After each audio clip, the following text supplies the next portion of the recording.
کوئی رائی ہوتی ہے تو پہاڑ بنتا ہے، کوئی پر ہوتا ہے تو کوا نظر آتا ہے لوگوں کو۔ اس لیے خود ہمارے اداروں کو یہ سوچنے کی ضرورت ہے کہ ان کے کنڈکٹ میں کہاں کہاں خرابی موجود ہے۔ کیوں لوگ اب کرپشن کے الزامات لگاتے ہیں؟ یہ اسمگلنگ جو ہوتی ہے پورے بلوچستان کے بارڈر سے، وہ کیسے ہو سکتی ہے ایف سی کی مرضی کے بغیر؟ ایکشن ہونا چاہیے نا۔ آپ پہلے آرمی کی کورٹ سے شروع کریں اور پھر اس کے نتیجے میں ایک اعتبار قائم کریں، لوگ خود بخود سمجھ جائیں گے کہ مسئلہ اب جو ہے ریزالو ہونے لگا ہے۔ اسی طرح اگر لوگوں کو خوف یہ ہو کہ حالات بگڑیں اور اس کے بعد جو منرلز ہیں، جو ماربلز ہیں، جو آنکس ہے، جو گرینائٹ ہے اور جو کرومائٹ ہے اور جو تانبا ہے، ان سب کے اوپر سب کی نظر آنا شروع ہو گئی ہے، تو یہ بہت بڑا ٹرسٹ ڈیفیسٹ ہے، اس کو ایڈریس کرنا پڑے گا۔ اور ریت میں منہ ڈال کر آپ خطرات سے بچ نہیں سکتے شتر مرغ کی طرح، آپ کو حالات کو فیس کرنا پڑے گا۔ اور یہ بات اچھی لگے یا بری، اس مسئلے کو ایڈریس کیے بغیر پاکستان آگے نہیں بڑھ سکتا۔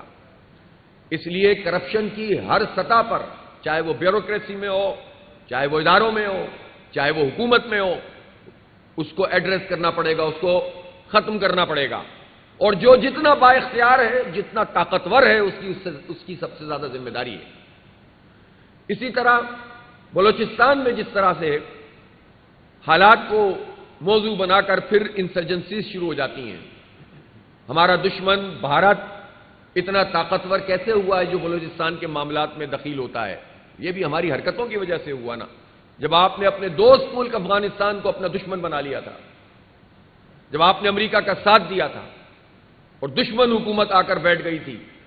تو اس وقت بھارتی جو سفارت خانے تھے وہ راہ کے اڈے تھے جو پاکستان میں انسرجنسیز کرتے تھے۔ اس وقت بلیک واٹر ریکارڈ پر موجود ہے کہ اندر دندناتی پھر رہی تھی۔ سی آئی اے، MI6، کون سی ایجنسی تھی کہ جو ہمارے ہاں پر ہمارے پورے معاشرے کو تباہ و برباد نہیں کر رہی تھی؟ اور اس کے اثرات آج تک محسوس کیے جاتے ہیں۔ اس لیے ایک وسیع تر قومی مشاورت کے بغیر یہ مسئلہ حل نہیں ہوگا۔ بلوچستان کا مسئلہ ہو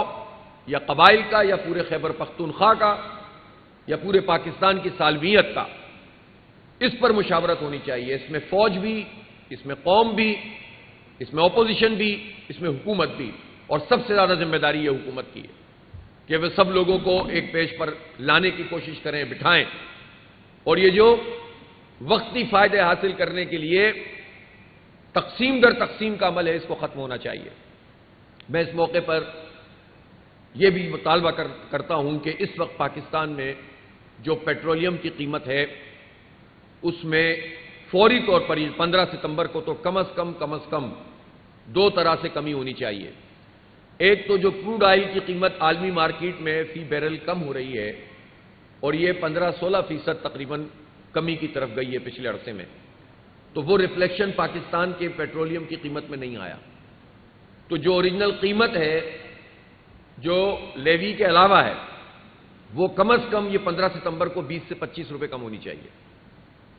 اور اسی طرح اگر یہ 60 روپے والی جو لیوی ہے کہ آپ نے زبردستی ایک امپوز کر دیا ہے، یہ ختم ہو جائے تو آپ سوچ سکتے ہیں کہ اس مرحلے پر اگر پیٹرولیم کی قیمت 250 روپے ہو جائے اور گریجولی مزید اس کو کم کیا جائے تو کتنا ایک اعتماد ملے گا پاکستان کی معیشت کو، اور مہنگائی کو کتنا آپ کنٹرول کر سکیں گے، اور کس طرح سے جو ہے پاکستان کی معیشت آگے بڑھنا شروع ہو جائے گی۔ یہ کہتے ہیں کہ ہم لیوی لگا کر ٹیکس وصول کر رہے ہیں۔ بھائی جب آپ ٹیکس وصول کرتے ہیں اور معاشی ایکٹیویٹی نہیں ہوتی تو آپ کے اس کے ٹیکس کے وصول کرنے کا فائدہ کیا ہے؟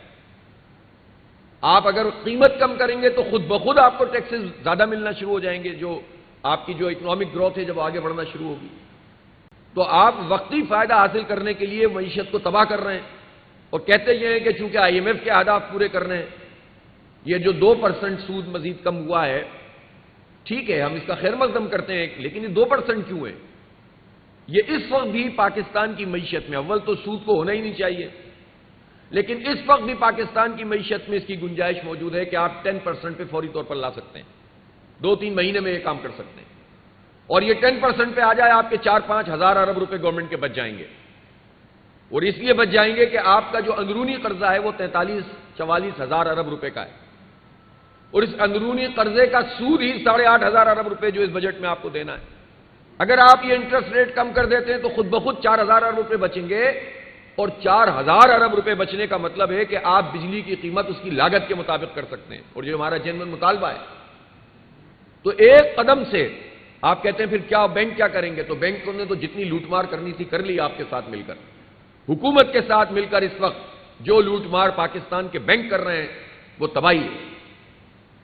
اور پاکستان کی معیشت تباہ ہو رہی ہے، تاجر پریشان، صنعت کار پریشان، انڈسٹریز بند ہو رہی ہیں، روزگار تباہ ہو رہا ہے، اور عیاشی کون کر رہے ہیں؟ بینک کے مالکان۔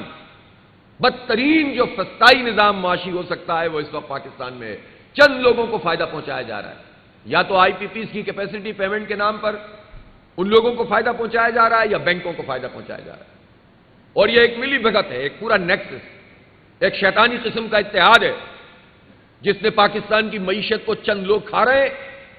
اور پورا پاکستان کے 25 کروڑ لوگ اس عذاب میں مبتلا ہیں۔ نام آئی ایم ایف کا لیتے ہیں، اور آئی ایم ایف بھی جو مطالبات کرتا ہے جس پر وہ انفورس کرتے ہیں وہ عوام سے وصول کیے جانے والے پیسے ہیں، جاگیرداروں کے لیے انفورس نہیں کرتے، آئی پی پیز سے نیگوشیٹ کرنے کے لیے انفورس نہیں کرتے۔ اور اب تو حکومت خود جو یہ بات کرتی تھی کہ ہم آئی پی پیز سے بات نہیں کر سکتے، اب جب نیگوشیشن شروع ہوئی ہے اور اس کے نتیجے میں کچھ آئی پی پیز نے اپنے آپ کو پاکستان روپیز میں معاملات کرنے اور اپنے ریٹ کو کم کرنے کی بات کی ہے تو ہم اس کو اپریشیٹ کرتے ہیں۔ اگر لبرٹی یہ شہریار چشتی صاحب نے اس کام کو کیا ہے تو میں اس کو اپریشیٹ کرنا چاہیے، لیکن اب باقیوں کو بھی تو سامنے آنا چاہیے۔ یہ سارے لوگ، یہ منشا گروپ کہاں ہیں؟ یہ داؤد گروپ کہاں ہیں؟ یہ گل احمد والوں کی بات بھی کل ہم نے سنی ہے کہ انہوں نے بھی کہا ہے کہ ہم جو ہے وہ تو میں سمجھتا ہوں کہ پاکستان میں موجود جتنی آئی پی پیز ہیں،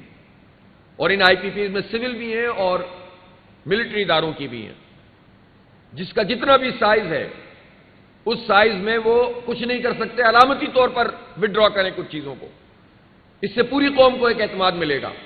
جب آپ یہ کام کریں گے تو خود بخود آپ چائنا کی جو آئی پی پیز ہیں ان سے بات کر سکتے ہیں، اور اس بات میں ایک وزن پیدا ہوگا، تو اس کا براہ راست اثر پاکستان کی معیشت پہ پڑے گا، بہترین سمت میں ہم چلنا شروع کر دیں گے۔ اس وقت جو بات کر رہی ہے حکومت کہ ہم نے سنگل ڈیجٹ میں ہم انفلیشن کو لے آئے، سنگل ڈیجٹ میں انفلیشن کو اگر آپ لے آئے ہیں تو سود کی شرح 10% کیوں نہیں کر رہے؟ اس لیے کہ جب آپ نے بڑھائی تھی تو کہا تھا انفلیشن کی وجہ سے سود بڑھانا پڑتا ہے، اب انفلیشن کم ہو گیا تو سود کیوں نہیں کم ہو رہا؟ صرف 2% سے کیا ہوگا؟ لہذا ایک طرف پیٹرولیم کی لیوی ختم کریں، قیمت میں سگنیفیکنٹ کمی کریں، دوسری طرف انٹرسٹ ریٹ کو تیزی سے نیچے کی طرف لے کر آئیں، بینک کا ریزرو ریشو بڑھا دیں تاکہ وہ کمپنسیٹ ہو سکے،